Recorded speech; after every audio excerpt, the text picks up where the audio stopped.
AWS has allowed us to build a web app at large scale and deploy it using Elastic Beanstalk without rethinking anything and just growing from there. It's been a great game changer for our business. It allowed us to get into the market very quickly and provide a great solution to customers. Hi, I'm John Furrier, the CEO and co-founder of CrowdChat. CrowdChat's a unique application that takes the conversations on the internet and social media channels and unifies them, so it allows for people from multiple social networks to log in and share a threaded conversation using the hashtags.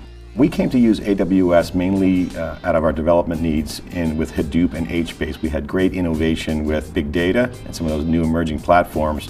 It was very difficult to scale that. AWS was a natural choice for us, and we're born in the cloud, so we're about infrastructure as code, so we didn't want to get into the details of reconfiguring machines based upon the scaling of our needs and user base. And we use a variety of different services around EC2, around staging and pushing updates, and also Elastic Beanstalk and SQS.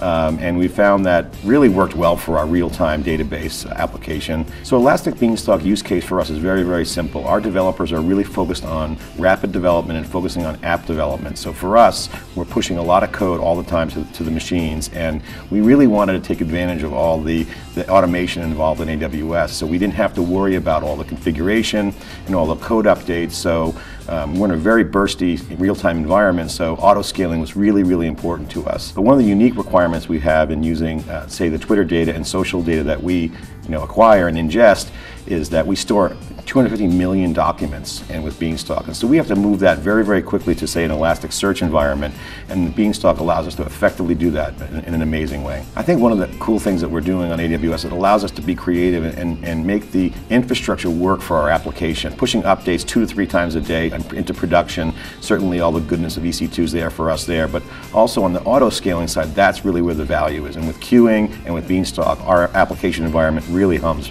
beautifully.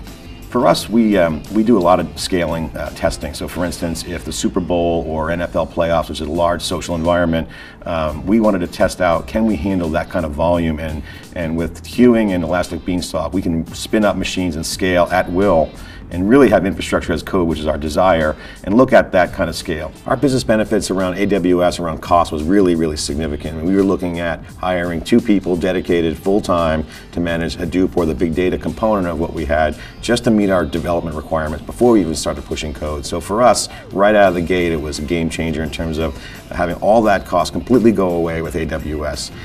From a scaling standpoint, we allow huge savings on just overall infrastructure. So as our demand grows, we auto scale without any kind of developer involvement. Beautiful system, so we can just push code, have it scale automatically. We're looking at AWS right now as a game changer, as a base product, but some of the new things really excite us. For instance, Kinesis and Redshift allow us to do a lot more in terms of closing the loop. And one of the things that we've been extremely happy with is a lot of the built-in monitoring. That took a lot off the table from a resource standpoint from our team. But looking at taking that to the next level, we see a lot of value in storing more data, doing more analysis, and closing the loop around all the data measurement and monitoring we're getting.